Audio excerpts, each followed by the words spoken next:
DPRK leader have met. And the first was between them 8 months ago in Singapore. Well, the pressure is obviously on as the world watches to see if anything tangible will come out of the meeting to promote peace and prosperity on the Korean Peninsula. And we're bringing you global perspectives on the second Kim-Trump meeting in Hanoi with the team right there in Vietnamese capital Hanoi. We have our anchor Tian Wei in the studio and Tony Chan, Jessica Stone, and Han Peng on the ground. And in Washington, D.C., our Elaine Reyes with her guest Christopher Yon, and also here in Beijing, me and our guests, Yang Xiyu and N.R. Tungan, later to break down what is going on this morning in Hanoi.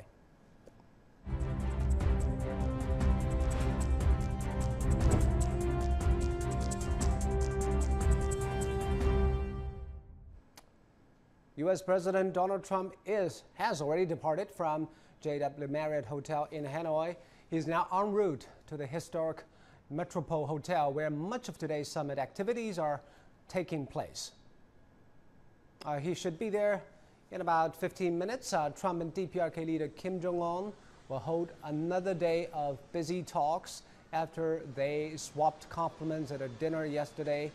And Trump at that meeting hailed this is a very special relationship. He said he was satisfied with the pace of the talks, and the White House said that the two plan to sign a joint agreement after talks today. As we just mentioned, Kim and Trump kicked off their second summit in Vietnam on Wednesday with a brief one-on-one, followed by a dinner last night. The two meet formally today, although it is unclear what real progress they can make towards denuclearization. Nevertheless, both leaders have expressed their hope for a successful summit. Our own Tony Chan has more. Donald Trump's motorcade pulls out of the JW Marriott in Hanoi. The U.S. president heading to the first event of the DPRK U.S. summit. Awaiting him and his Korean counterpart, crowds of expectant onlookers. This summit has certainly captured the public imagination in Vietnam. Donald Trump's motorcade now arriving at the Metropole Hotel for the start, the first event of this summit. And a sea of cameras here awaiting him. Regardless of what achievements he brings to this summit and denuclearization on the Korean Peninsula, there's no denying that he comes with a considerable amount of celebrity power. Inside a reunion for two leaders who first met 8 months ago. A long handshake, but a hint from Kim Jong Un that the route to Hanoi had not all been smooth sailing. Many times, and I say it to the press, I say it to anybody that wants to listen, I think that your country has tremendous economic potential, unbelievable, unlimited. And I think that you will have a tremendous future with your country, a great leader. And I look forward to watching it happen and helping it to happen. And we will help it to happen. The president and the chairman then sat down for a brief private dinner ahead of their big day on Thursday. Outside, the cameras waiting for some indication of what may come from this summit. Neither the DPRK nor the US giving any clues about where negotiations go, but at least a cordial introduction to get things underway. Tony Chang, CGTN, Hanoi. So Trump and Kim may be the ones getting all the headlines, but behind the scenes, trusted diplomatic aides and experts have been paving the ground. Leading the DPRK's team is Pyongyang's chief negotiator Kim Yong-chol, who finalized agreements for the Vietnam meeting. He is Kim Jong Un's top official in charge of relations with South Korea. Lee Yong-ho is foreign minister and a veteran diplomat. He has a diplomatic career spanning more than 30 years and headed the DPRK's delegation at the six-party talks between 2003 and 2007. Kim Hyok-chol is the new counterpart to U.S. Special Representative for the DPRK, Stephen Biegun. On the U.S. side, Mike Pompeo, the Secretary of State and Trump's intermediary with Pyongyang, is likely to lead the team. He says the U.S. still considers the DPRK to be a nuclear threat. John Bolton is Trump's hawkish national security advisor. He has a track record of strong statements on key issues, including the DPRK. Stephen Biegun is a former Ford executive now acting as the U.S. Special Representative for DPRK. He's visited the DPRK capital, Pyongyang, and has been outspoken about what Trump wants out of a deal. So how much do we know about those two leaders who are about to meet very soon, and where do their policies and ideologies align? Our correspondent Connie Lee gives us some insight from Washington. This is the second meeting between Kim Jong Un and Donald Trump, and there is so much at stake. The goal, denuclearization of the Korean Peninsula and a lifting of U.S. sanctions. Let's take a look at the relationship between the two very different leaders at the center of these negotiations. The DPRK leader, Kim Jong Un, is in his mid-30s. He assumed power in 2011 and is a third-generation leader of the country, following in the footsteps of his father and grandfather. But he seems more willing than his predecessors to engage in the outside world. In the last year, he met with Trump in Singapore, traveled to China 3 times, and visited the South Korean side of the DMZ. Early in the Trump presidency, the two leaders clashed from afar. Trump called Kim a madman, and Kim called Trump a gangster. But after last year's summit, the two men seem to be on better terms. U.S. President Donald Trump is 72 years old, born in 1946, just 2 years before the formation of the DPRK. He is a former real estate developer and reality show TV host who has marketed himself as a savvy dealmaker. Trump enters the summit after a chaotic 2 years in office, but the U.S. public has generally approved of Trump's handling of the DPRK. An American perception of Pyongyang has grown more positive under Trump. The DPRK has not tested a missile or nuclear weapon since late 2017. But most international experts agree that the country's nuclear program has continued. If negotiations succeed in Hanoi, the world will be a safer place, and the DPRK could enter a new era of prosperity. But if talks fail, the unthinkable is possible: nuclear war. Connie Lee, CGTN, Washington.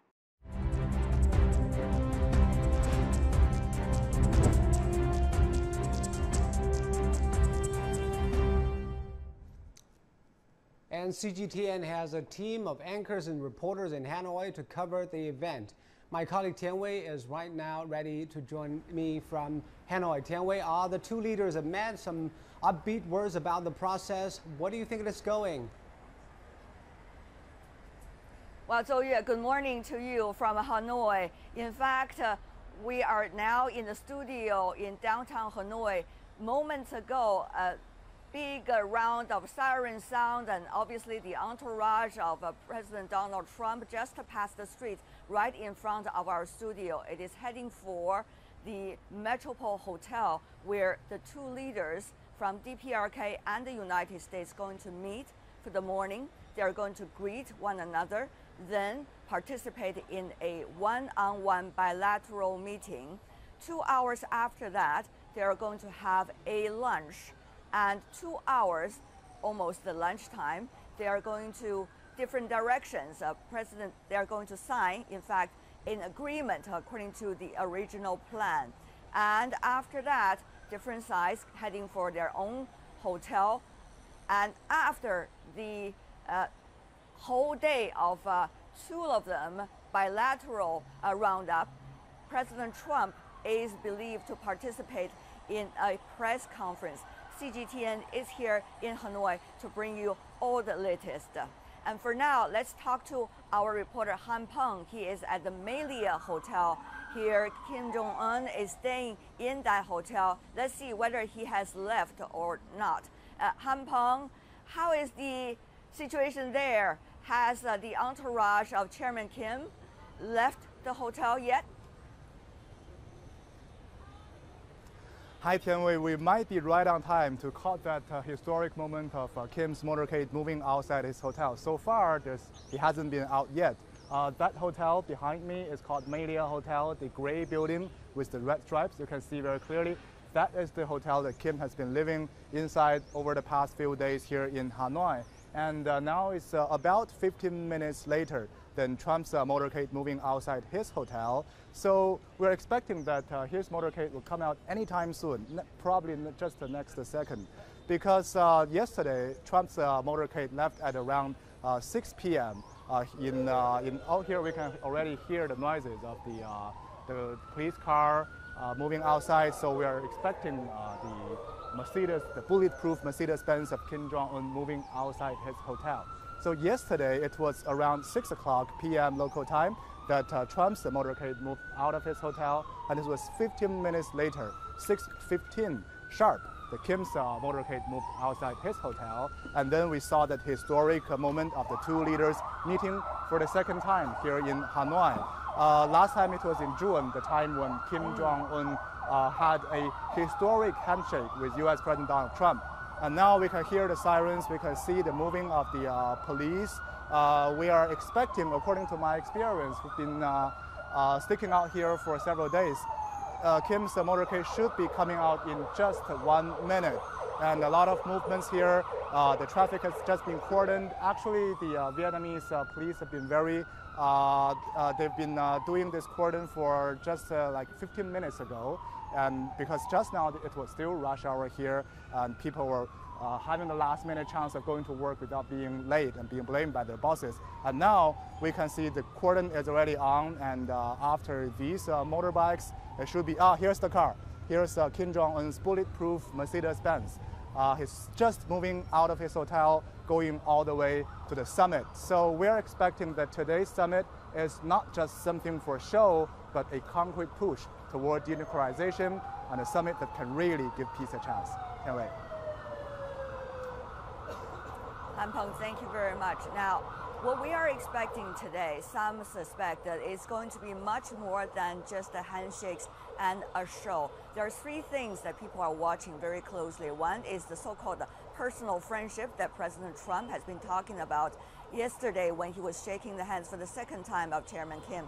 Second is whether there's going to be any peace declaration between the two sides or signs moving toward that direction. And of course, that is not legally binding. And thirdly, it is about what's likely to be with the denuclearization process. For now, let's go to our correspondent, Tony Chang, who's now at the Metropole Hotel. That's where the two leaders are going to meet, have bilateral, have lunch, and from there, going to each other's other events. Tony, so tell us, this is quite a complicated issue for President Trump, isn't it? He has a split screen between what's going on at home and what's going on here. Tony. It is going to be a very complicated day for Donald Trump. I think he's probably rather glad that he's in Hanoi. In fact, he arrived here at the Metropole Hotel about a minute ago. I don't know if you can see, these were the Vietnamese police who were escorting his motorcade through the streets of Hanoi. They're now departing, making way for Kim Jong Un, who, as you heard just now, has left the Melia Hotel. You can also see a very large contingent of press cameras here from all over the world, but particularly South Korea and Japan. A lot of interest there on what's going to come out of today's meeting, and a lot of interested Vietnamese people. This is a summit which has attracted an awful lot of attention here in Hanoi. I think people in Vietnam are perhaps a little bit perplexed about why they've been chosen as the venue for this summit, but certainly very engaged, and everyone here very keen to catch a glimpse of either of these two world leaders as they arrive for a busy day at the Metropole. Now back to you in the studio. Tony, yesterday when the two leaders met and shook hands, there were some questions coming from the press asking President Trump whether he has given up the denuclearization when it comes to this round of talks. He said no. But the question is whether some of the specifics are going to line up today during the bilateral and later the press conference to the rest of the world. Tony, what do you think can we expect given the information that you've been gathering over the past few days? Well, I think that's quite the point. It's been very difficult to get any information at all from the last couple of days from either the DPRK side or the Americans. None of the usual briefings on the side. We don't appear to have had any bilaterals until today. I think both people are being very cagey, and while a lot of people are talking about the good relationship that certainly Donald Trump has talked about, and we certainly saw warm words also from Kim Jong Un yesterday when they met here for dinner, Kim Jong Un also mentioned in his opening statement that it has been a difficult period since they met in Singapore. There's been many days when they've not managed to achieve very much, and he said it had been quite a difficult time. So I think while a lot of people are looking and expecting something to come out of this summit, we shouldn't get our hopes up. Of course, denuclearization is the main issue on the table. And I think if that armistice or a peace agreement can be reached, it will be some way towards that. But there is a very long way to go. The Americans are particularly looking for at least the cessation of production of the Yongbyon nuclear materials at Yongbyon. And we just don't know at this stage if anything is going to be agreed. One would imagine there has been an awful lot of negotiation before this summit, but perhaps with the two sides being so cagey, it may be something of a watered down statement we get later on today. Tianwei. Thank you very much, Tony. Bring us the latest when you have it. Thank you. And you can see on our screen the live feed right now, right outside the Metropole Hotel. The two leaders, their entourage are arriving. They are there to meet, bilateral meeting, lunch, and then they're possibly also going to sign a bilateral agreement. We'll see whether that's going to happen or not. For now, go to our White House correspondent who is now inside Hanoi, Jessica Stone, standing by in Hanoi's International Media Center. Jessica, bring us the latest as you have it. Well, good morning, Tianwei. We are watching what you're watching behind us. All the journalists are trained on that screen behind me, watching the arrival of President Donald Trump at the negotiating site this morning. You talked a little bit about the schedule before the two, but there's so much going on with respect to the president's level of ability to focus on these talks. There's a lot going on at home for him. We already know from some domestic reporting that he has talked to people back in the United States, political allies, about his concerns at having to sort of compete with what's going on in Washington. He wanted this to be the main show. He is trying to underscore that he believes that he, as the President of the United States, can do something that other U.S. presidents have not been able to do. This summit is just as much about achieving denuclearization on the Korean Peninsula as it is about President Trump proving that he is a worthy president and deserving of re-election. So a lot of concern that the testimony by his former personal attorney on Capitol Hill today is a source of distraction for the president as he goes into these talks, Tianwei. And worth noting that even though we have this joint statement and then, joint signing ceremony and then a press conference, that it's not entirely clear that he's going to be able to only talk about the summit at that press conference later today, because he will take questions from the media. A lot of people want to know what he's thinking about what's going on back at home. Of course, the U.S. government does want to get a shared definition of denuclearization here. But we will be covering that joint press conference. We will be one of only two Chinese media outlets in the broadcast to be able to do that. And so we will be hoping to ask questions as well about China's role in getting to this place and China's role potentially in offering and augmenting some of the economic development offerings that President Trump is talking about. He's underscored quite thoroughly during this entire visit, and even the choice of Hanoi is a big part of the messaging here, as we've discussed, to underscore what Pyongyang can look forward to if it re-engages with the world and with Washington. So that is a key point that we'll be talking about. Obviously, Pyongyang has more recently re-engaged with Beijing as well. What can Beijing bring to the table? What is Beijing doing behind the scenes? These are questions we'll put to the U.S. president if given the opportunity at that press conference later today. But again, I can't underscore enough how many other things are going on for this president in addition to this summit, how much he needs to focus on this summit in order to get a successful outcome. Back to you. Thank you very much. Our very own Jessica Stone from the International Media Center. When you have more information, come to us, Jessica. Thank you very much.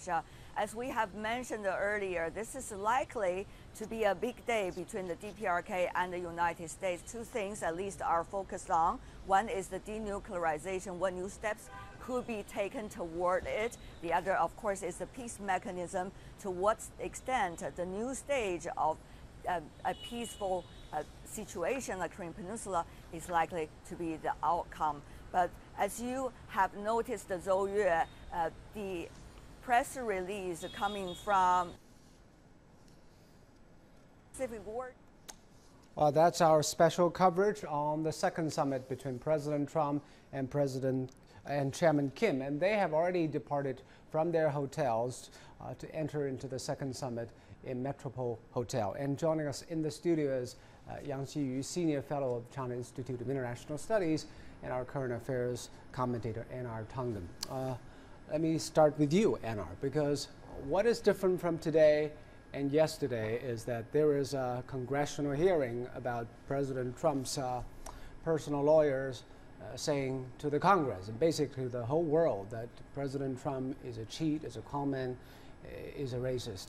Do you think this will undermine his position when he's talking to Chairman Kim Jong Un about nuclear deal? Well, obviously, it'll be a consideration in Kim's mind. I mean, the North Korean delegation is extremely experienced. He has basically the same people who've been negotiating since the six-party talks. So when you start looking at what the possibilities are from them, they're going to see it. And, you know, quite frankly, President Trump's team is not as experienced. There's nobody there really who has any prior experience in terms of his close aides. He does have some things, but they lost a lot of their capabilities when people left or were not reappointed in. So yes, the opportunity is very clear. Kim could say, I know you need a win.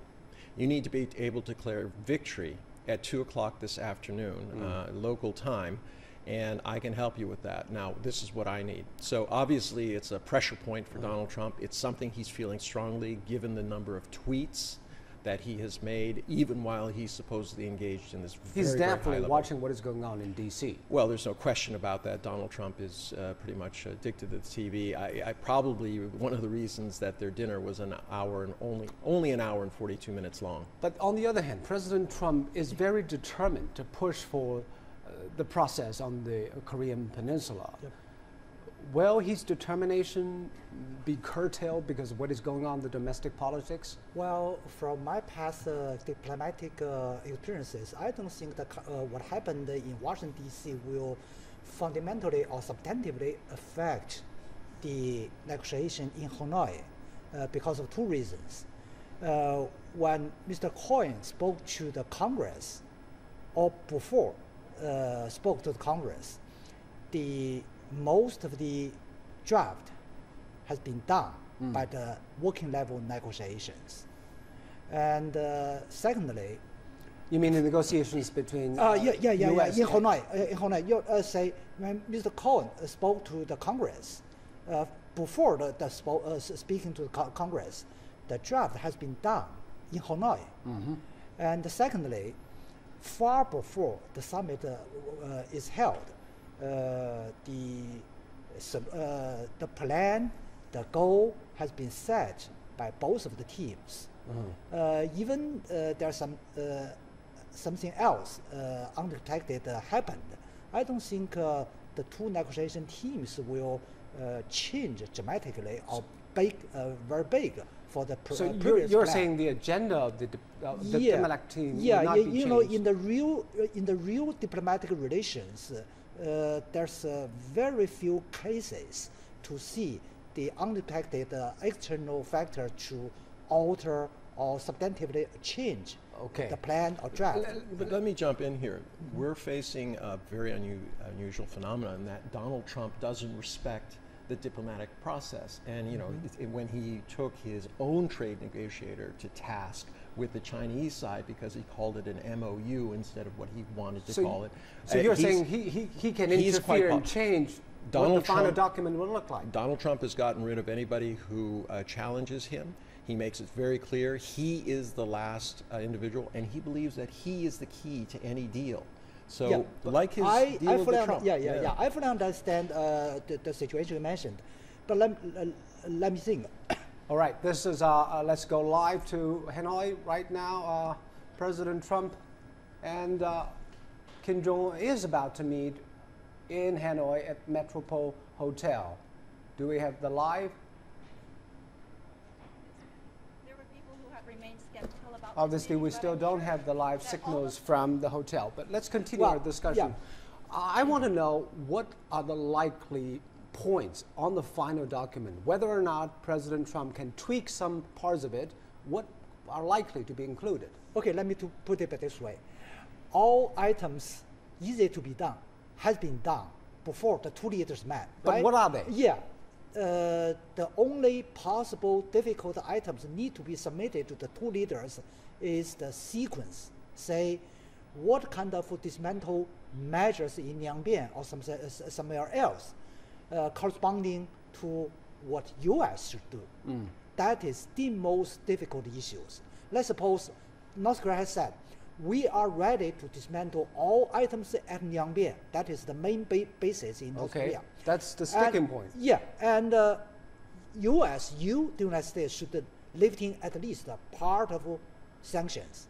And the working level cannot solve this issue, submit to the top leader. So the Trump will decide what U.S. will do in return. Let's go live to Hanoi. After the fact, meaning after the deal is made. We had very good discussions last night at dinner, and the pre-dinner was very good, and there are a lot of great ideas being thrown about. I think very importantly, the relationship is, just very strong. And when you have a good relationship, a lot of good things happen.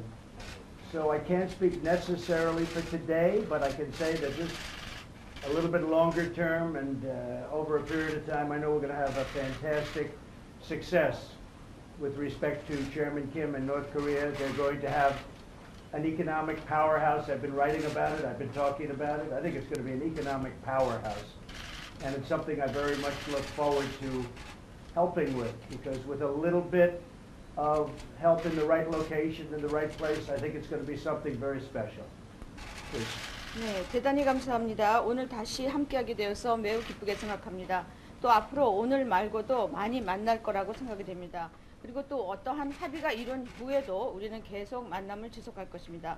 우리는 어제 만찬 중에 그리고 또 만찬 전에 상당히 좋은 여러 가지 아이디어를 주고받았습니다.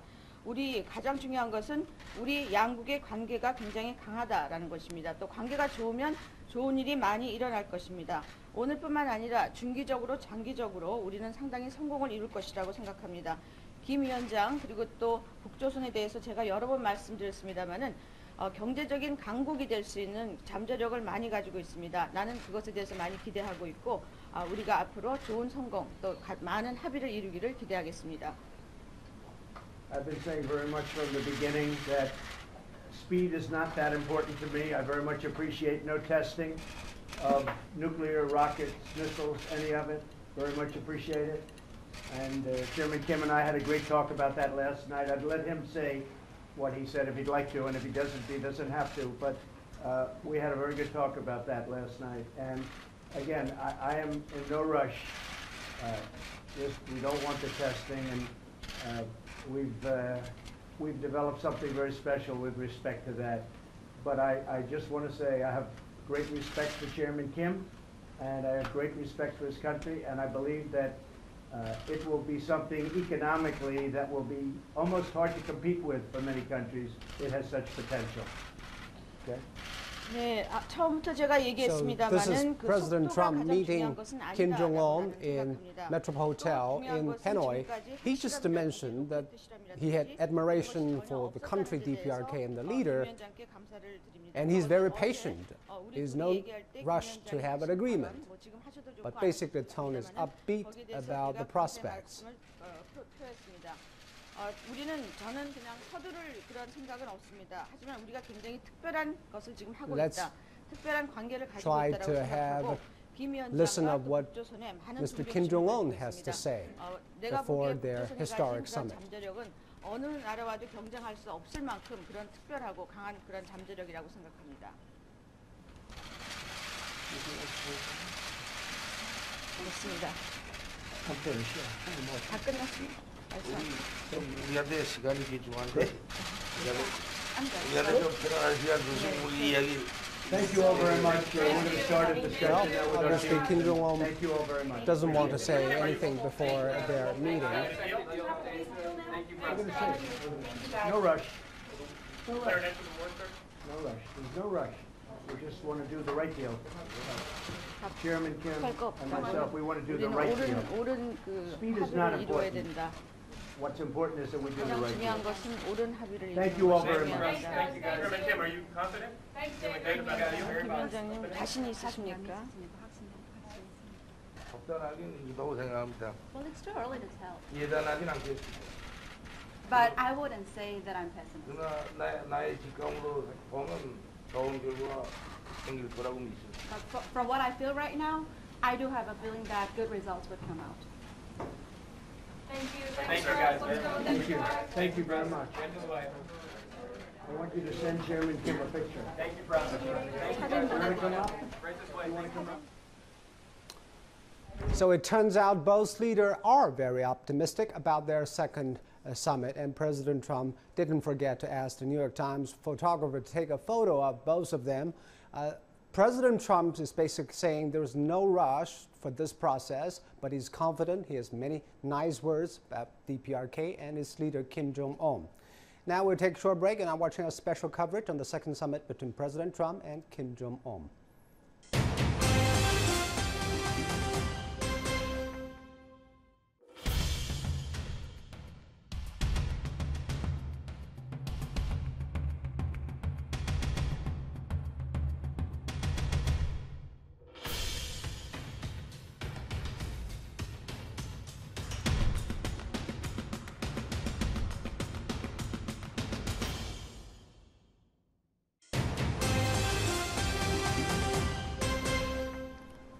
So Kim and Trump's relationship certainly seems to be blossoming, but there is no doubt that the U.S. president himself is optimistic about the ongoing dialogue, considering the domestic politics back there. What is the view from the U.S. on this long-awaited second encounter? Let's turn to my colleague Elaine Reyes in our D.C. studio. Elaine, good morning.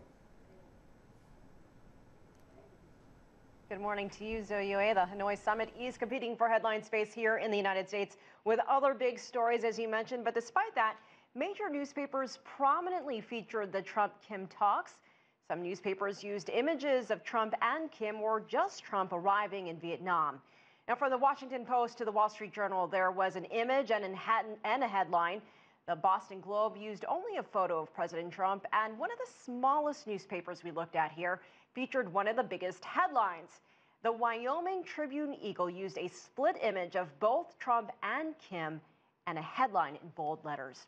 Now, joining me now in the studio is Christopher Young. He is the Donald Bren Chair of Non-Western Strategic Thought at the Marine Corps University. We just saw some pictures there of the two leaders meeting right before this summit gets underway. Just want to get your impressions of what you have seen so far.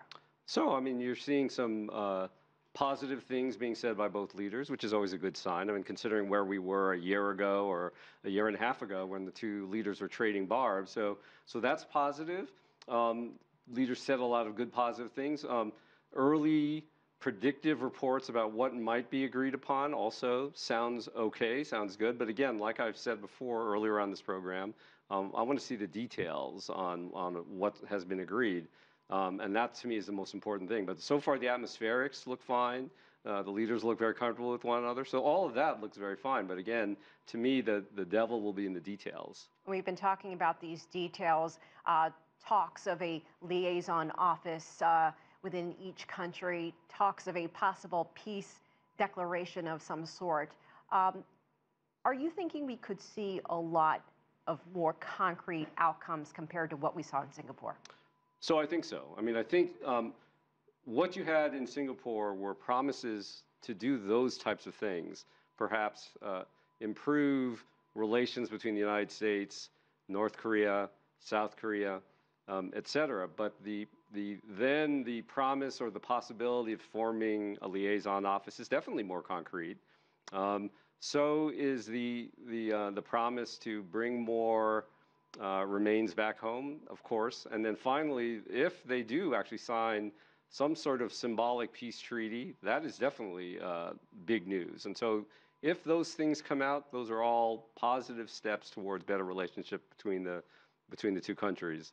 But again, the big holdup, or the part that would have most American strategists, policy experts looking at, is the concrete steps being signed and looked at with regard to timetables and visibility on the nuclear reactor, the nuclear facility in Yongbyon. That, to me, is the long pole in the tent, to use an American slang. We just saw a few words that Trump came out with just before this meeting. He mentioned economics, the economic situation in the DPRK. He had said something about that prior to this summit when he was still here in the United States. Could we see a lifting of sanctions?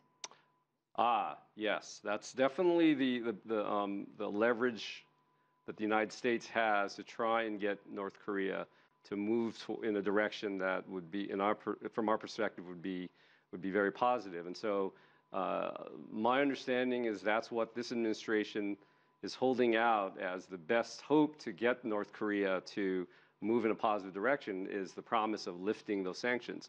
The question, again, devil in the details, is the timing of this. Does the United States go forward and lift those sanctions before we see very concrete steps with regard to denuclearization? What's the timing of that? And so again, that's why many experts with regard to North Korea denuclearization are asking for very specific, concrete, and verifiable agreements written on paper coming out, so that we can watch and determine whether or not we're making progress or not. Can we really see a lot done in just a few hours? I mean, they're meeting this morning. They'll work through lunch. They'll have some sort of joint appearance likely afterward. Could we see a third summit? That's possible. Listen, I've stopped trying to predict exactly what's to come out of the relationship between Kim Jong Un and President Trump. Yes, we could possibly see a third summit.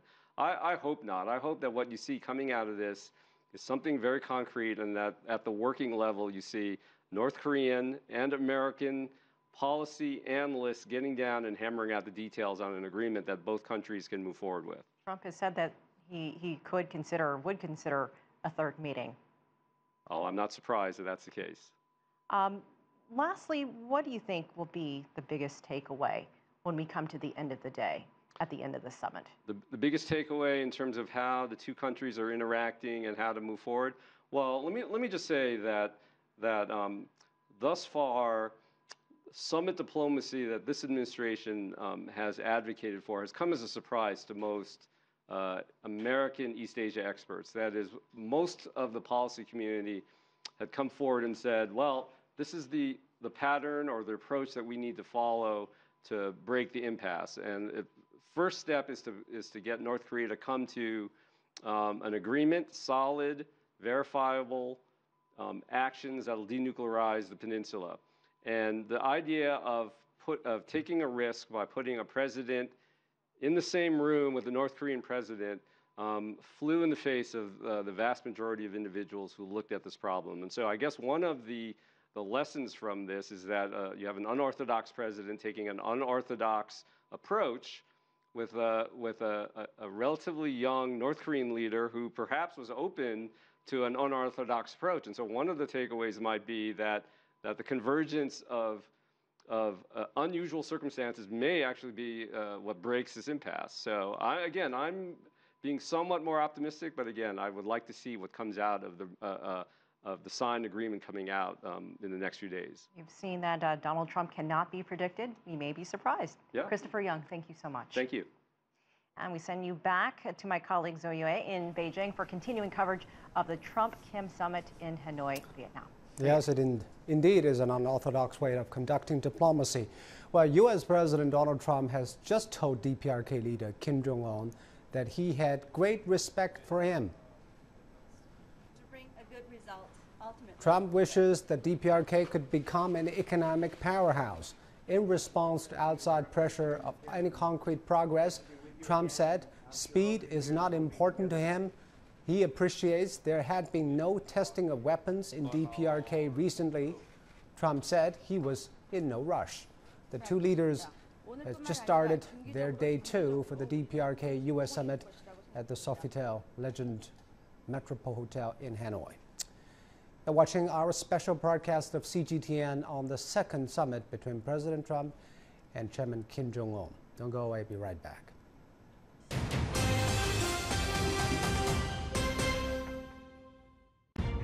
The stakes could not be higher. For U.S. President Donald Trump, a foreign policy triumph is on the line. And for the DPRK leader Kim Jong Un, his country's security and economy. Will there be a breakthrough this time around? For special coverage of the second DPRK U.S. Summit, CGTN sent senior correspondents to Vietnam. From February the 26th to 28th, stay with CGTN, live from Hanoi.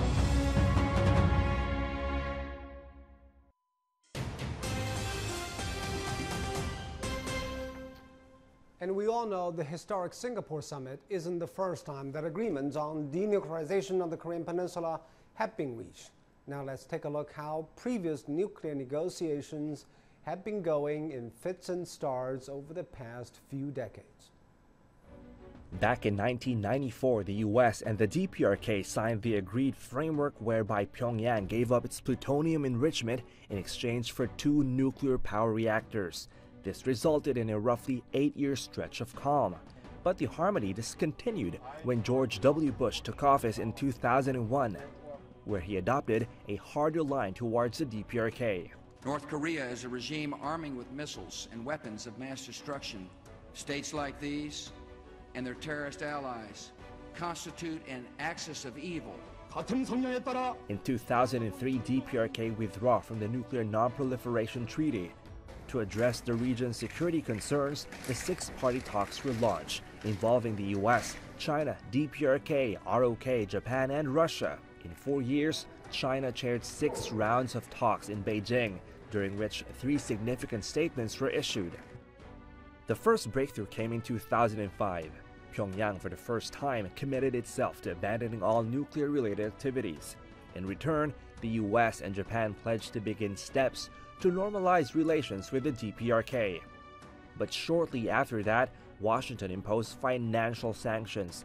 This infuriated Pyongyang into launching its first nuclear test. After intense diplomacy by China and others involved in the 6-party process, the DPRK returned to the talks, and another key agreement was reached. Pyongyang agreed to provide a list of all its nuclear programs, as well as shut down and seal the Yongbyon nuclear facility. 8 months later, the 6 parties produced a 3rd statement, whereby Pyongyang committed itself to disabling nuclear facilities and submitting a complete and accurate declaration of all its nuclear programs. Even though DPRK took steps to fulfill its promises, it rejected verification methods that were not included in the statement. In 2009, Pyongyang announced it would pull out from the talks. Since then, numerous rounds of negotiations have been held, but these have been unsuccessful in reviving the 6-party talks. Meanwhile, the missile tests continued. In June 2018, the world saw a glimmer of hope when U.S. President Donald Trump and DPRK leader Kim Jong Un said in their first summit that they'd work towards the complete denuclearization of the Korean Peninsula. With the much-anticipated second meeting round the corner, the international community is watching with bated breath and waiting for greater clarity how exactly the 2 sides plan to achieve that much-awaited goal. Well, Kim and Trump's first summit was in Singapore last June. The historic first encounter yielded a joint statement from both sides. But since then, the leaders have failed to reach a consensus on multiple issues, and those are very important issues. And I think we can have a very good summit. I think we'll have a very tremendous summit. We want denuclearization, and I think you'll have a country that will set a lot of records for speed in terms of an economy. The U.S. president sounding an upbeat tone ahead of his second big meeting with his DPRK counterpart. The Hanoi summit aims to build on the pair's landmark encounter in Singapore last year. That summertime gathering saw Trump and Kim sign a vague communique on denuclearization. Both sides agreed to look towards establishing new relations according to the desires of their respective peoples. They also pledged to work towards a lasting and stable peace on the Korean Peninsula. Pyongyang said it was committed to the complete denuclearization of the peninsula, and they also agreed to recover and repatriate the remains of U.S. soldiers who were killed in the Korean War. Though the rhetoric has cooled, the path to the permanent peace remains a rocky one. There are three key sticking points that have stalled the current round of negotiations. First is the process of denuclearization. The DPRK believes Washington must take corresponding measures to reciprocate its own. It cites as proof of its intentions the dismantling of a nuclear testing site and a halt to testing new weapons. But U.S. Secretary of State Mike Pompeo stressed complete and verifiable denuclearization before economic sanctions can be eased. Recently, the U.S. has indicated that it may be willing to take some steps to resolve the impasse. Pyongyang also wants the U.S. to agree to an official end to the Korean War and guarantee the security of Kim's government, but Washington insists it should first sign a disarmament deal. Experts say the United States is reluctant, as a formal end to war would undermine the rationale for stationing 28,000 American troops in South Korea. This leads to the third and possibly the most contentious barrier to negotiations moving forward, the definition of denuclearization. For Pyongyang, it means reciprocal steps to get rid of nuclear weapons. This includes requiring the U.S. to remove its nuclear umbrella from the peninsula. But for many in Washington, it means Kim and Kim alone handling over his nuclear weapons and missile systems and allowing access to international inspectors. In November last year, the DPRK's official news agency published an article demanding Washington revoke its nuclear threat to the Korean peninsula before asking it to denuclearize. The United States operates a network of nuclear-capable submarines and bombers off the coasts of South Korea and Japan. Pyongyang remains skeptical of Washington's motives, as it doesn't want to end up like Libya, where then-leader Muammar Gaddafi gave up his nuclear ambitions, only to be later overthrown by the U.S. and its allies in 2011. So can the United States convince Kim Jong Un to trust them and abandon his nuclear arsenal? Analysts say that won't be easy. With Nayan said, Fang Dongxuan for CGTN. Okay, let's talk to our studio guest about the second summit between Trump and Kim. I want to talk about what President Trump just said many times in their first encounter, that DPRK has huge economic potential. It could be an economic powerhouse. It seems he's luring DPRK leader, this is something that you can get. But what can the United States offer to make that happen? Well, I think firstly, Trump is right that North Korea really commands great potentials in economic development. But what he really wants to indicate is, if you want to turn the potential into reality, you need to remove the sanction. But the key is in my hand. Nuclear. Yeah, and if you want to want me to remove sanction, and you need to give up the nuclear weapon. So what Trump said is really potential deal. Say denuclearization, complete denuclearization, and complete removing of the sanction. But the key question is the sequencing. Say who should go first? And now the two sides fall in the question of chicken and egg. Say only when you completely or at least partial removing the sanction, and then I can partially denuclearize, and then. And who do you think have a better argument when they are talking face to face? Because since last June, the DPRK has stopped all the nuclear and missile tests, and they have sent back the remains of the Korean War soldiers of the U.S. But the U.S. has not done anything in terms of lifting sanctions whatsoever. Well, that is what North Korea has complained a lot. North Korea argued, we have done three things, and the United States at least do three things either. What they meant is dismantling the nuclear test site at Ponggye-ri, and commit to dismantle the launching pad of the ICBM at the Sohae base, and ready to completely dismantle all items at Nyangbian nuclear base. All of the three bases has been on the table, but for the United States, nothing to correspond what North Korea has done and committed to do. So And do you think this time the U.S. can budge a little bit, at least allow some inter-Korean economic or DPRK China economic links? Yeah, actually, the deadlock between DPRK and the U.S. has been blocked terribly.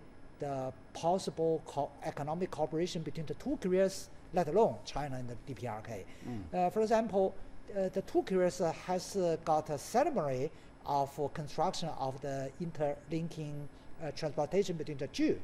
But didn't it go on? No, only ceremony, no real work. So because the possible sanction, if South Korea go ahead, certainly will touch the red line of the sanction by the United States.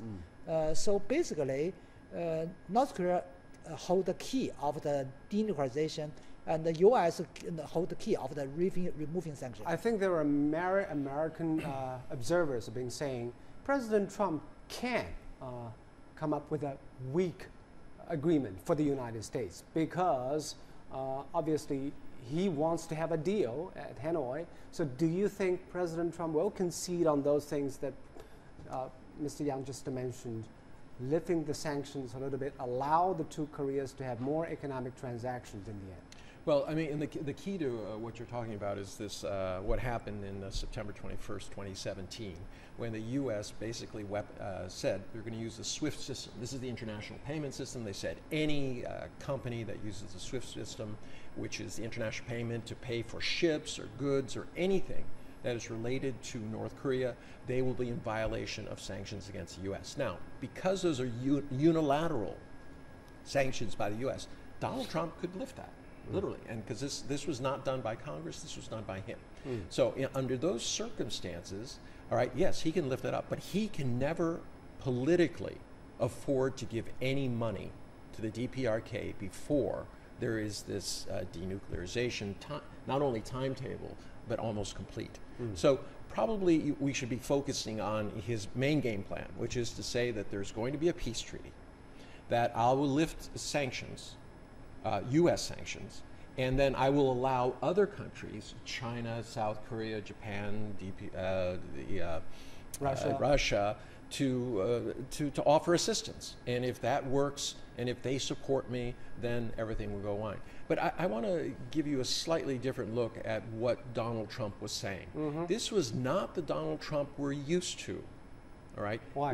Where's this? This is going to be the greatest deal ever. All right. I'm going to. He's not boasting. You're saying. He's not boasting. He says, "Oh, I just want to do the right thing." You want to play down the expectations. Well, not only that, but I think there aren't many expectations there, and I think they're very nervous. Kim did not make a statement. He was not that smiling. He didn't say much at all. He didn't say much at all, and he refused to be, caged in. Now, I mean, Christopher Hill, who was the long-term negotiator for the U.S. on the six-party talks, said that with the North Korean attitude towards negotiations is they're not going to be bested, okay? And that means that they'll say, okay, we'll talk about this. We kind of agree about this. But then, in the end, they'll circle back around to that and say, down to the promises again. And we'll say, well, not renege. In their mind, they're just saying, look, it's not final. Nothing's final till everything's final. Everything is fluid. Exactly. And this is what the uncertainty that Donald Trump faces. I want to talk a little bit about another thing, that is the peace treaty that NR mentioned. What exactly is a peace treaty? Can it be signed by DPRK and the U.S., a bilateral treaty? What is entailed in that treaty? Because, of course, the war that fought 70 years ago is not just fought between DPRK and the United States. Yeah, exactly. Yeah, actually, what you mentioned, say bilateral treaty between DPRK and the United States, is a long time requirement from DPRK for the United States. Their logic is, if U.S. and DPRK sign the treaty, everything will be done easily. But in fact, just as you mentioned, the war is not a war between the U.S. and DPRK. It's a multilateral arrangement to replace the armistice. There's a minimum of 4 parties that are required: China, North Korea, South Korea, and the U.S. All right. Well, Korea was divided, as we just mentioned, into 2 countries in 1945 when the former Soviet Union and the U.S. struck a deal to create a boundary along the 38th parallel.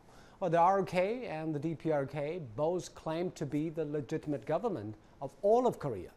So skirmishes continued along the boundary until it escalated into one of the bloodiest wars of the 20th century. And here is a look back at the division of the Korean Peninsula. June 25th, 1950, the Korean War erupts. In the early stages, 75,000 DPRK soldiers pour across the 38th parallel.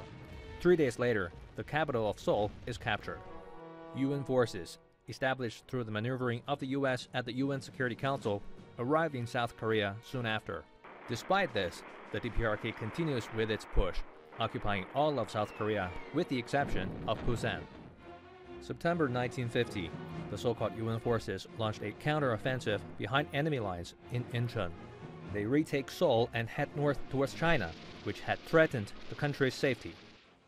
In October, the Chinese People's Volunteer Army enters the war and stops the offensive led by U.S. troops.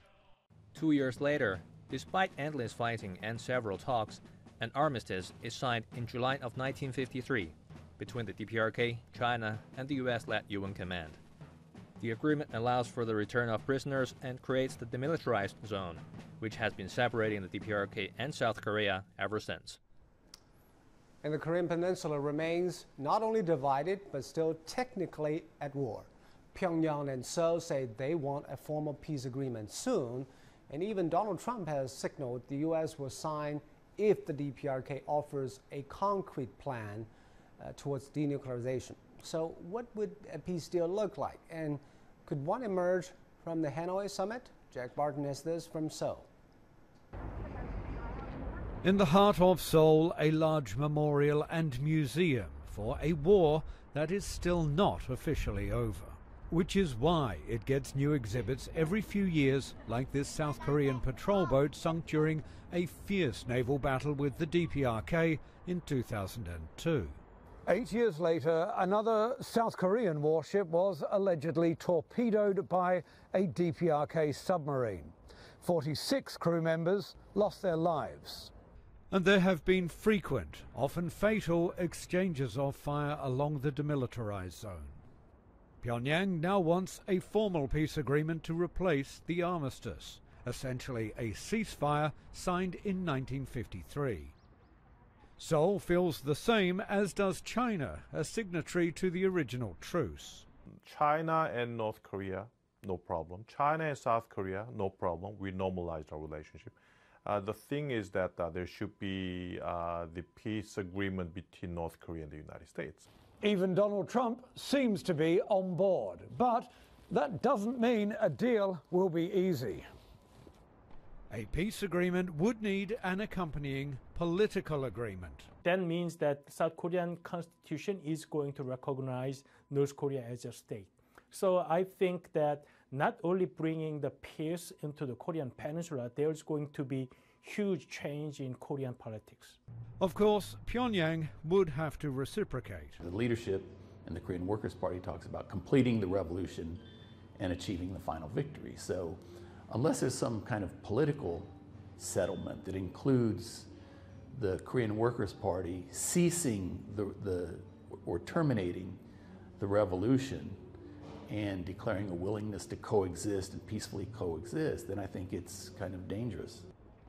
Given the complexities, it's likely that any deal to emerge would be struck down the road, not at the upcoming Hanoi summit, as some predict. But if Washington does agree to a formal end to the war in return for something substantial from Pyongyang, like a complete halt to weapons production, then it could represent a game changer here on the Korean Peninsula in terms of politics, trust, and of course, a lasting peace. Jack Barton, CGTN, at the War Memorial in Seoul. So this is a special coverage of the Kim-Trump summit, and we were told that officials from both sides, the U.S. and the DPRK, are waiting outside the venue for the bigger meeting. That includes not only President Trump and Chairman Kim, but involves officials from both sides. I can tell this is Bolton and Sarah Sanders waiting outside the venue for the large-scale meeting between the U.S. delegation and the DPRK delegation. So let's talk about the peace treaty. It is not a simple thing. It is not just a recognition of the end of war between DPRK and the U.S. It involves South Korea and China. So that's not easy, right? No, not easy at all. Firstly, what should be the function of the peace treaty? Not only declaration of ending the war, but more importantly, setting a new peace arrangement, say security order on the peninsula. That acceptable to all sides. Yeah, so basically the related war parties should set up a new security relationship. That is the key function for the new treaty. That is why, you know what, when we talk about peace treaty, but in recent years, quite several years since 2005, all the parties talked a different wording, say permanent peace regime. And peace treaty or peace regime. If you say treaty, it could be a single document, right? If you say a peace regime, it could be a single, but maybe a set of legal documents defining, setting new relationship, security relationship among the directly related parties. Basically, the two Koreas are the major party of the civil war of the Korean Peninsula.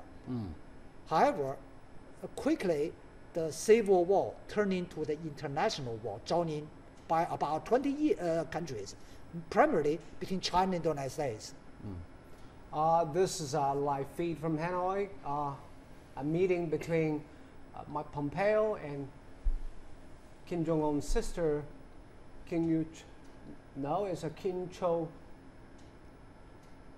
Yo-cho, the chief of the United Front Department and also the chief negotiator for Kim Jong Un with the United States. Mike Pompeo is talking to his DPRK counterpart there, waiting for the large-scale meeting between the two sides. But I don't think President Trump and Chairman Kim will delve into so many details considering a peace mechanism or peace regime.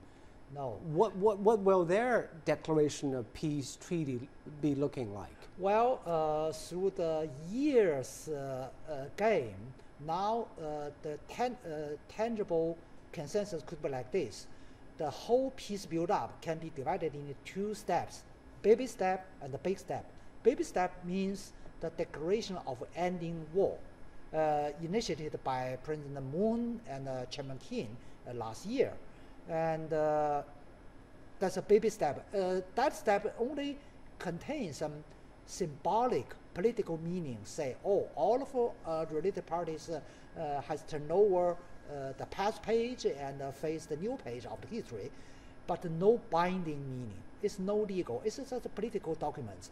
And the big step is a set of documents or single big documents for the peace arrangement through very hard, detailed negotiations among the related parties. That won't happen this time around. No. This time, I mean, in Hanoi, at the most, the two leaders can touch on and discuss the issue of a baby steps, say how to declare the ending war on the peninsula. It could be the bilateral or four-party.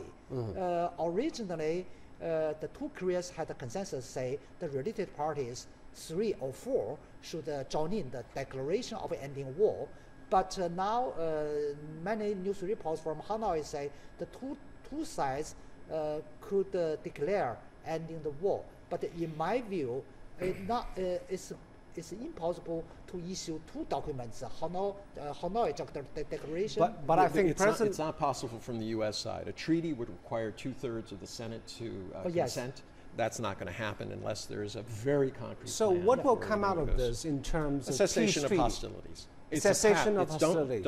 How will they term the document? Oh, I mean, Donald Trump can do a political thing and say cessation of hostilities. All right, let's try to go live to Hanoi again.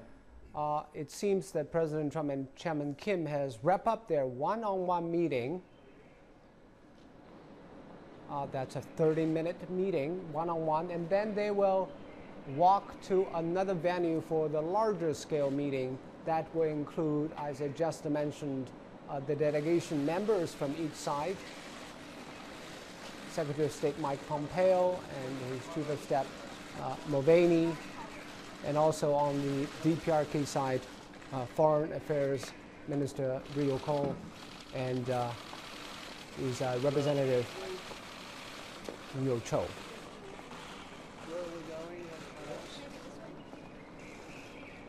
They have a walk in the garden. It seems they are pretty lighthearted and easy, at least from the looks of it. But we don't know what they have agreed upon, but they have met their own delegations. They've decided to delve into larger scale negotiations. And the aim is that after this large scale negotiations, they will come up with some kind of a document. We don't know what will be included in the final document. A lot of speculations have been circling around whether there is a peace treaty or a cessation of hostility treaty. But obviously, nobody is talking about a clear roadmap or agenda on denuclearization, which is very difficult. But what will come out of this is probably they will have a mechanism or liaison offices established on each other's capital so that they can tackle those difficult issues. Well, this office is very important for the official communications, but will not be substantive for every substantive negotiations on nuclear and the peace. All right. So Tianwei, you've been observing what is going on between them. They have wrapped up their one-on-one. What is your take from their first round? Well, you can see when they were meeting the press in a way, even though the conversation was quite brief, they are both emphasizing on two things. One, of course, is the timing. Well, President Trump was saying, no rush, no rush, no rush, somewhat. Chairman Kim was saying that, of course, he is not sure at the moment, but he will do his best. The other thing is about the determination, as we mentioned. President Trump, though, is also suggesting that it's going to be a good deal and a deal for the long term. So both about the timing and the determination expressed by two sides toward a kinds of agreement from the two sides. We do not know, as you mentioned, exactly what will be the content, but certainly both sides are looking for different things. From the U.S. side, of course, denuclearization, possibly also toward peace, likely to be a non-binding agreement toward peace if it happens. Meanwhile, from the DPRK side, it's very important for the country to switch from a war mode to a development mode. So that means it has to get that document, or at least a declaration of some sort. And also about the sanctions, that will also be a very important thing. Two layers of sanctions we're looking at. One is the UN sanctions against the DPRK that all countries, China and all others, need to abide by. The other is, for example, the South Korea sanctions against the DPRK. If things could be get on track, step by step, these different layers of sanctions can be eased to a certain extent, then the DPRK will be more involved economically and in trade with the rest of the world. And Tianwei, do you happen to know how orchestrated are all things going? Because it seems their one-on-one meeting took place within the time frame, 30 minutes. Is that a good thing or a bad thing? I cannot hear. I'm asking the question, is everything choreographed? We don't know, but probably it should be considered a good thing because everything is going on as planned. They didn't overrun it or didn't finish it earlier as expected. I would take it from the other point of view. What is that? Donald Trump does not obey any kind of schedule. He does a schedule. If he feels he's doing well in a meeting, he will continue it. So you think this is... This was not the best start. If he had been in there for an hour and they came back smiling and everything like that, that would have been a very good sign that he had perhaps convinced Kim to his side. The fact that it was a short and seemingly perfunctory meeting means that the real stuff is going in. The thing that bothers me a little, and I don't know how you feel about it, is you know, John Bolton standing there. This is the guy who said, oh yes, North Korea, we're going to use the Syria model on them, not Syria, I mean Iraq model on them. Libya model on them. Him standing so prominently there, I mean, it seems to be this sweet and sour approach that Donald Trump likes. You know, he says, let's do something, and then he shows you something he doesn't like you. Another thing is that, Mr. Yang, what is the difference between a one-on-one meeting and a large-scale negotiation between the two sides? What will be the focus on each of the gathering? One-on-one meeting, especially at the top level, will have a very simple, even single focus. Say the most difficult items in the upcoming. The political will. Of each side. Some item. Say both sides has been very ambitious about the Hanoi Declaration. They need, at the beginning they add more and more items, and then they reduce minus and minus. If they can got a consensus, okay, put it. If cannot, just minus. Okay. So I think simply saying, the one-on-one meeting at the top level will do either addition or minus. But I'm afraid minus. Say, you know, if we cannot agree, then we'll take it out. Just take it out, and then the rest can be. Let's discuss what is remain. And then when we go to the large-scale meetings, just settle down the minus items as a whole basket. Okay, let's wait and see what will come out of this reduced or probably expanded. We don't know. Well, whether the Trump administration will agree to relax some of the sanctions on the DPRK is still a major focus of the summit. The international restrictions are in place because of Pyongyang's aggressive nuclear program, missile program, but Kim is reluctant to give it up until he gets something, certain assurances. Meanwhile, the country has been pushing ahead with reforms in recent months. Let's take a look. Economic development. This was a phrase uttered 56 times at a key meeting of the country's ruling party last year. And rather than inspecting troops and missile test sites, Kim Jong Un has been devoting much of his time to visiting factories, farms, and construction sites of late. In his New Year speech, the nation's economy was a major focus. To achieve its new strategic focus, the DPRK turned to its southern neighbor. Building on the momentum generated by the Winter Olympics, the two sides saw unprecedented cooperation last year. From a liaison office in Kinsan to railway connections, Pyongyang also worked with Seoul to bring tourism back to the iconic Kumgang Mountain. Considering the difficulties faced by South Korean businessmen of the Kaesung Industrial Park and the hopes of South Korean people who wish to visit our people's great mountain, we're willing to resume the Kaesung Industrial Park and the tours to Mount Diamond with no preconditions or strings attached. Beyond the Korean peninsula, Pyongyang has also been seeking economic cooperation with other regional economies. Moscow says the DPRK could be integrated into Northeast Asia's economic infrastructure. While Trump said on Wednesday the country had tremendous economic potential. I think that your country has tremendous economic potential, unbelievable, unlimited. And I think that you will have a tremendous future with your country, a great leader. However, this has all been hampered by a host of crippling international restrictions. Kumgang Mountain, or the Kaesung Industrial Complex, are almost impossible under the current sanctions regime. Experts say the country will always struggle to realize its economic potential until it can somehow strike a deal with the U.S. And to many observers, Kim's official visit to Vietnam is also a chance for the DPRK to learn from Vietnam's economic transformation. And our Han Peng has this report. Give peace a chance and give local businesses a boost. By printing the faces of this week's Hanoi VIPs on these t-shirts, local shop owner Chun Han Duk says it's raking in 10 times more cash than on ordinary days.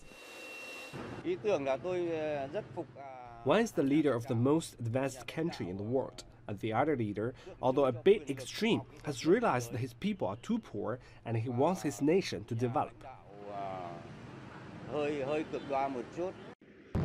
Duke's childhood memories are filled with hatred for Americans. largely because of the Vietnam War. Similar to what the DPRK has gone through since the Korean War broke out in 1950. 7 decades later, the DPRK is still technically at war with the United States. Because of their similar history, today many people say the Vietnam model is probably the most fit for the DPRK. But the question is, what is the Vietnam model, and can the DPRK really copy the history of another nation? Vietnam model is the model of common economy to the market economy, and that's why they call the transitional economy. One common link between the DPRK and Vietnam, communism. One difference, after the Vietnam War ended in 1975, Hanoi rose from one of the world's poorest cities to a fast-growing middle-class economy in a mere 30 years. At the same time, Pyongyang struggled under economic sanctions as it refused to denuclearize. Back to today, Professor Nguyen Viet Quai believes the U.S. chose Hanoi in an attempt to sell to Pyongyang the Vietnam model. But will Pyongyang buy it? From the beginnings, I think DPRK should think about first to end the war, think about to stop the nuclear weapon, and then they can integrate with the West. The Korean Peninsula now seems far more complex than Vietnam and will likely take a lot more bargaining for anyone to buy anything. Han Peng, CGTN, Hanoi. So why this summit is taking place in Vietnam? This is interesting. For the DPRK, because both of them are communist nations, Yep. and for the United States, because of its economic transformation in Vietnam, which could be a template for the DPRK to follow. But do you think the DPRK can actually copy the model of Vietnam? Economically it's possible, but politically and externally impossible because of two reasons. Economically, both DPRK and Vietnam used to conduct the central planning regime for running their national economy. And now both DPRK and Vietnam has input more and more market factors, elements into their economy, although Vietnam has input far more market elements than North Korea. But the direction is the same. So basically, Vietnam model, Chinese model, can be a good experiences and lessons for DPRK. But what is keeping the DPRK from learning from Vietnam and China on a larger scale? Well, internally, without the marketization, there's no hope, there's no sustainability for the economy. DPRK top leaders from his father to Kim has already recognized clearly. That is why far before this summit or last year's summit, DPRK has launched a market-oriented economic changes, although they never say that is the reform, that it's a really economic changes. Free market has been spreaded all over the nation. However, externally and politically, the regime in Hanoi is quite different from the one in Pyongyang, especially the external relationship. Hanoi enjoy the full normalization with every country in the world, while DPRK facing a block. It's still blocked from the rest of the world. So many people say that in 2018 of North Korea can compare with 1978 of China, because China at that time started the central reform and opening up. And DPRK last year did pass the very important political document to say make economy as a central piece of the strategy, quite similar with Deng Xiaoping made in 1978. Then the people say, oh, the year of 2019 is the year of 2017 for China. But no, because 17 and 79, China has normalized the relationship, just like Vietnam normalized relationships with U.S. before the reform. So my question is, does this give Kim Jong Un more reasons to follow the path of China and Vietnam at this particular juncture? He has the vision of giving up nuclear capabilities at all, so that he can have normal relations with the rest of the world and develop its own economy like China and Vietnam did. what you said is a really attractive, rosy logic for DPRK, but the reality is quite bony. Say, you can open up and you can denuclearize for lifting all sanctions. However, what about the security? That's a more serious items facing a challenge facing DPRK. So basically, there's a closely linked pair of issues: security of DPRK and the denuclearization. Let me put it this way: Vietnam was once an enemy of the United States. Why Vietnam doesn't worry any longer about the security from an invasion from the United States? Why should DPRK worry about the possibility of invasion from the United States at this time? Simply because at the very close border of DMZ, there was 300,000 U.S. troops. With the no, not 300,000 U.S. troops. 27,000 U.S. troops, backed by thousands of RK troops. In reality, there has been a dramatic imbalance of military forces between the two. So North Korea desperately want to make a nuclear progress for rebalancing, the security situation. So now you say, DPRK, please give up your nuclear. That will mean DPRK will return to the imbalance of military. So that comes an even bigger bargain. Yeah. Can it happen that the North Korea give up all its nuclear capabilities and the United States withdraw all its troops out of Korean Peninsula? That grand bargain.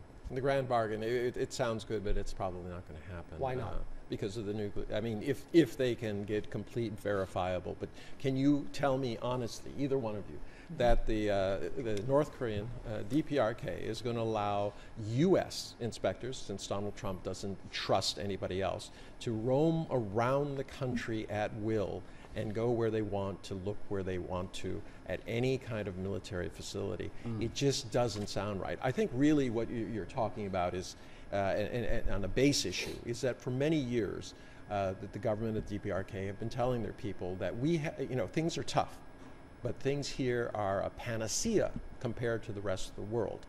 Now, that perhaps is not true.